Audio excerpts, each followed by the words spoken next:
ఏదైనా సరే ఆలయానికి వెళ్ళేటప్పుడు నిజంగానే ఆలయానికి మీరు సంపూర్ణమైన సమయం ఇవ్వకపోతే వెళ్ళకండి. ఆ పుణ్యబలం గనక వాళ్ళు సరిగ్గా నిలబెట్టుకోలేకపోతే తప్పనిసరిగా వాళ్ళ పాపబలం మళ్ళీ పెరిగిపోతుంది, వెళ్ళిపోవాల్సిందే. కనుక మేఘనాథుడే పుడితే, అటువంటి రాక్షసుడు పుడితే ప్రపంచం అల్లకల్లోలం అయిపోతుందని నవగ్రహాలన్నీ కలిసి మాట్లాడు ప్రతి కొన్నేళ్ళు తీసుకుంటాడు, 19 ఏళ్ళు తీసుకుంటాడు ఇటు నుంచి అటు తిరిగి రావాలంటే. హనుమంతుడిని పూజిస్తే శని మనల్ని బాధించాడు. అందరికీ నమస్కారం. ఆంజనేయ స్వామి పూజలు చేసేటప్పుడు, ఆంజనేయ స్వామి ఆలయానికి వెళ్ళినప్పుడు పాటించాల్సిన నియమాలు ఏమిటి, లేకపోతే ఏదైనా ఫలానా ఒక పని చేస్తే తప్ప అనేది ప్రశ్న. ఒక్క విషయం గమనించండి, ఏదైనా సరే ఆలయానికి వెళ్ళేటప్పుడు నిజంగానే ఆలయానికి మీరు సంపూర్ణమైన సమయం ఇవ్వకపోతే వెళ్ళకండి. అక్కడికి వెళ్ళాక హడావిడి పెడితే వాళ్ళకి ఆలయంలో కొన్ని కైంకర్యాలు ఉంటాయి, అంటే కొన్ని సేవలు ఉంటాయి ప్రత్యేకంగా. ఆ సేవలప్పుడు వాళ్ళు అంత సమయము తీసుకుని చేయకపోతే దేవునికి సరైన పూజ అందనట్టు. కనుక వాళ్ళు ఆ సమయం అంతా తీసుకునే చేస్తారు. అప్పుడు భక్తులు తొందర పెట్టేసి తొందరగా తెరలు తెరిచేసేయండి, మాకు దర్శనం ఇచ్చేయండి, మాకు ప్రసాదాలు ఇచ్చేయండి అంటే కుదరదు. కనుక మొట్టమొదటి నియమం ఏ ఆలయానికైనా ఏంటంటే, ముందరే చక్కగా మీకు సంపూర్ణమైన సమయం ఉందా లేదా అని చూసుకుని వెళ్ళండి. అది మొదటి కార్యక్రమం. రెండోది, ఆ దేవత ఎవరు, ఆ దేవత మీద మీకు సంపూర్ణమైన భక్తి విశ్వాసాలు ఉన్నాయా, లేదు ఒక్కొక్కసారి ఆ దేవత ఎవరో మాకు తెలియదు, మేము ఇప్పుడు పరీక్షించడానికే వెళ్తున్నాం అని అనుకునేవాళ్ళు, ఇప్పుడు లేకపోతే తెలుసుకోవటానికే వెళ్తున్నాం అనుకునేవారు కూడా పూర్తిగా వారి మీద నమ్మకం ఉంచి, భక్తి ఉంచి, చేస్తున్న పని మీద భక్తి లేకపోతే, శ్రద్ధ లేకపోతే, శ్రద్ధ భక్తి ఇవి రెండు తప్పనిసరిగా ప్రతి చోట ఉండాల్సిందే. ఆ పైన ఉండాల్సింది విశ్వాసం. శ్రద్ధాభక్తితో వెళ్ళండి.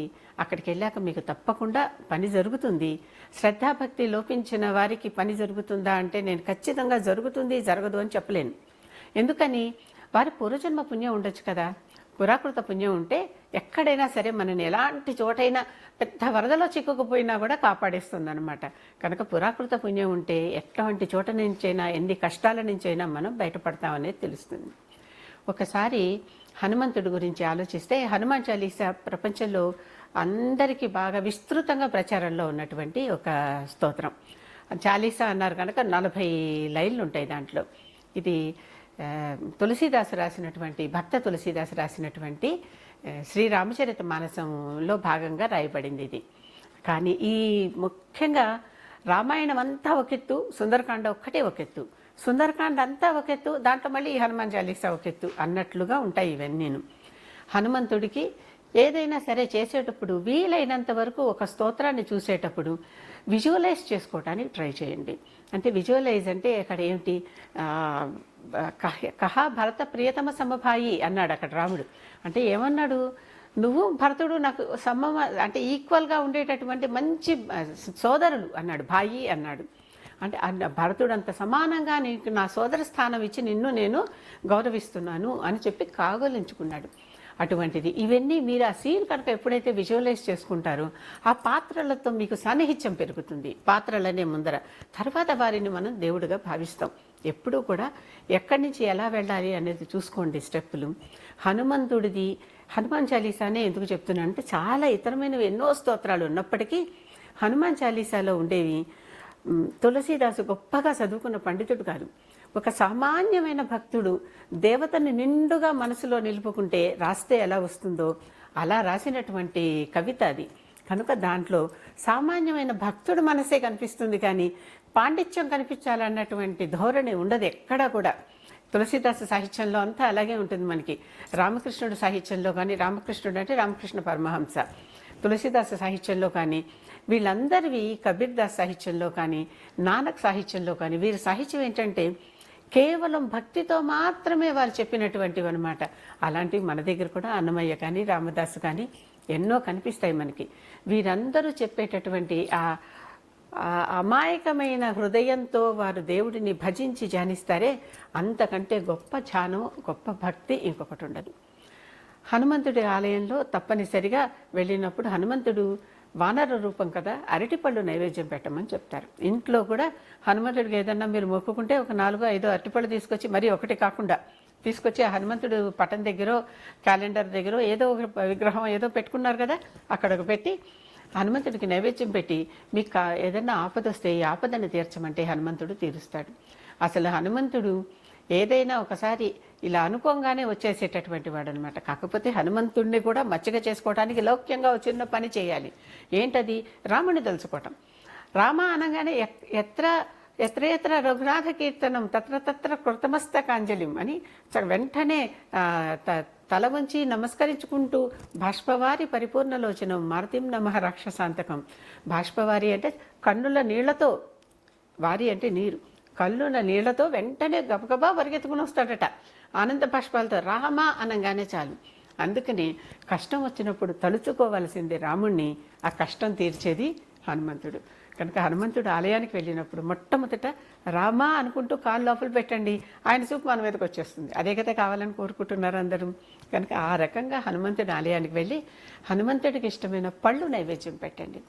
అరటిపండు, లేకపోతే కొబ్బరి చిప్పలు కూడా పగలు కొట్టి చక్కగా కొబ్బరి చిప్పలు మీరు చూస్తూ ఉండండి. కోతులు కొబ్బరి చిప్పలు తీసుకుపోయి ఇలా పగలు కొట్టి కోతి కొబ్బరి చిప్ప దొరికినట్టు అని సామెత కూడా ఉంది మనకి. ఆ పగలు కొట్టి లోపల నుంచి ఆ కొబ్బరి తీసుకుని ఇష్టంగా తింటూ ఉంటుంది. దానికి ఇష్టం చేయటం అంటే ఆ పని. అటువంటివి ఆ ఇష్టమైనటువంటివి తీసుకెళ్ళి పెట్టండి. అన్ని కోతులు హనుమంతుడు అవుతాయా అంటే కావు. ఆ శక్తులన్నీ ఉన్నటువంటి కోతులే హనుమంతుడు అవుతాయి అన్నమాట. అటువంటి స్వరూపం అది. ప్రతి కోతి సముద్ర లంఘనం చేయగలదా? ప్రతి కోతి పోయి లంకా దహనం చేయగలదా? లేదు కదా. కనుక అటువంటి శక్తి గల, అపారమైన ఆసక్తి గల హనుమంతుడే మనకి అని. ఈ హనుమంతుడితో ఇంకొక ప్రయోజనం ఏంటంటే అందరికీ భక్తులకి బాగా తెలుసుకోండి అందరూ. హనుమంతుడిని పూజిస్తే శని మనల్ని బాధించాడు. సాధారణంగా అందరూ శని బాధిస్తున్నాడు, ఏలినాటి శని వస్తుంది, ఏదో అర్ధాష్టమం వస్తుంది, అష్టమం వస్తుంది, శని ఇబ్బంది పెడుతున్నాడు, మాకు శని లగ్నంలోనే పుట్టామండి, ఇలాంటి మాటలు ఎన్నో అంటూ ఉంటారు అందరూ. ఉన్నో 12 గళ్ళు పాపం ఎక్కడో అక్కడ అందరూ సర్దుకోవాల్సిందే కదా. శని కూడా ఎక్కడో అక్కడ ఉండవలసిన వాడే, తప్పదు. కనుక ప్రతి వారికి శని వచ్చేటటువంటి సమయం ఏదో ఒక సమయంలో తప్పదు. వాళ్ళ జీవితంలో చాలాసార్లు వస్తూనే ఉంటుంది, అది వెళ్తూనే ఉంటుంది. అదృష్టం కొద్దీ ఏంటంటే అదృష్టమో దురదృష్టమో. శని మందగమనుడు, అందుకే ఆయన మందుడు అని కూడా పేరు. ప్రతి కొన్నేళ్ళు తీసుకుంటాడు, 19 ఏళ్ళు తీసుకుంటాడు ఇటు నుంచి అటు తిరిగి రావాలంటే. అందుకని ఒకసారి ఆ దశ వచ్చిందంటే నెమ్మదిగా సాగుతుందన్నమాట. కనుక హడావిడిగా మనల్ని బాధించాడు. కొంచెం నిదానంగానే ఉండి ఆ కష్టమో నష్టమో మనకు అలవాటయ్యేలా చేస్తాడు. శని వల్ల ఉన్న ప్రయోజనం ఏంటంటే, అమ్మో శని మనకేం చేస్తాడో అని వెంటనే అందరూ భక్తిగా గుళ్ళకి గోపురాలకి తిరగటం, మొక్కులు మొక్కేసుకోవటం, పూజలు చేసేయటం చేస్తారు. దానివల్ల మనకి పుణ్యబలం పెరుగుతుంది. ఈ శని వేధించడం వల్ల పాపబలం తగ్గుతుంది. మనం కొంత కష్టపడ్డాం కదా, మనం పడాల్సిన కష్టంలో భాగంలో తగ్గిపోతుంది. మళ్ళీ ఇటు పుణ్యబలం పెరుగుతుంది. కనుక ఈ రకంగా 2 రకాలుగాను ప్రయోజనం. హనుమంతుడిని ధ్యానిస్తే శని మనల్ని కటాక్షిస్తాడు. ఎందుకంటే ఒకప్పుడు హనుమంతుడు శనికి ఒక మేలు చేశాడు. ఆ మేలుని దృష్టిలో పెట్టుకుని శని హనుమంతుడికి నీ భక్తుల్ని నేను వేధించను, బాధించను అని మాటిచ్చేశాడు. రావణాసురుడు ఇంద్రజిత్తు పుట్టే సమయానికి, ఆ సమయాన్ని మేఘనాథుడు అసలు పేరు, పుట్టినప్పుడు అన్ని గళ్లల్లో గ్రహాలన్నింటినీ సమానంగా కూర్చోబెట్టి తన కొడుకు అద్భుతమైనటువంటి జాతకం ఇవ్వాలని ప్రయత్నం చేశాడు. చేస్తే అసలు అంత రకంగా అద్భుతమైన జాతకంతో కనుక మేఘనాథుడే పుడితే, అటువంటి రాక్షసుడు పుడితే ప్రపంచం అల్లకల్లోలం అయిపోతుందని నవగ్రహాలన్నీ కలిసి మాట్లాడుకుని కొంచెం శనిని బతిమలాడుకుని నువ్వేదో కొంచెం లౌక్యంగా ఏదో చేస్తావు, ఏమన్నా చేయవా అని అడిగితే శని తన గ్రహం తన ఉన్న గళ్ళలోంచి కొంచెం బయటికి రావడానికి ఒక కాలు బయటకు పెట్టాడు. బయటకు పెడితే ఆ బయట పెట్టిన కాలు మీద రావణాసురుడు ఒక మోదాడు. అందుకని శనికి కాలు సరిగ్గా ఉండదు, మందగమనం, నెమ్మదిగా నడుస్తాడు. కానీ ఆ కాలు బయట పెట్టడం వల్ల మేఘనాథుడు కాస్త అంతమైపోయాడు కదా, లక్ష్మణుడి చేతిలో యుద్ధంలో మరణించాల్సి వచ్చింది. ఈ రకంగా లేకపోతే శని కనుక లేకపోతే మేఘనాథుడు లాంటి వాళ్ళు చిరంజీవి అయిపోతే అప్పుడు ప్రపంచం ఏమైపోను. దుష్టులు ఎప్పుడూ కూడా శిక్షింపబడాలి, కొన్నాళ్ళ తర్వాత వాళ్ళు అంతరించిపోవాల్సిందే కదా. వాళ్ళ పుణ్యబలాన ఏదో ఆ స్థితి వస్తుందో అక్కడ కూర్చుంటారు. ఆ పుణ్యబలం కనుక వాళ్ళు సరిగ్గా నిలబెట్టుకోలేకపోతే తప్పనిసరిగా వాళ్ళ పాపబలం మళ్ళీ పెరిగిపోతుంది, వెళ్ళిపోవాల్సిందే. హనుమంతుడిని ధ్యానిస్తే ఈ రకంగా శని నుంచి ఫలితం వస్తుంది. హనుమంతుడికి పళ్ళు పెడితే హనుమంతుడు సంతోషిస్తాడు. హనుమంతుడిని మన వైపుకు తిప్పుకోవాలంటే రాముడిని తలుచుకోండి. ఎప్పుడైతే రాముడిని తలుచుకుంటారో హనుమంతుడు వెంటనే మన వెనకాలే ప్రత్యక్షం అవుతాడనమాట. మనం రామా అనుకోగానే హనుమంతుడు వచ్చి ఏం కావాలి మనకి అని గమనించుకుంటాడనమాట.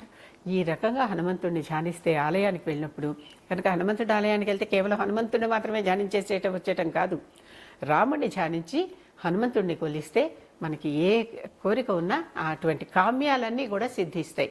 ఇది అందరూ గుర్తుపెట్టుకోండి.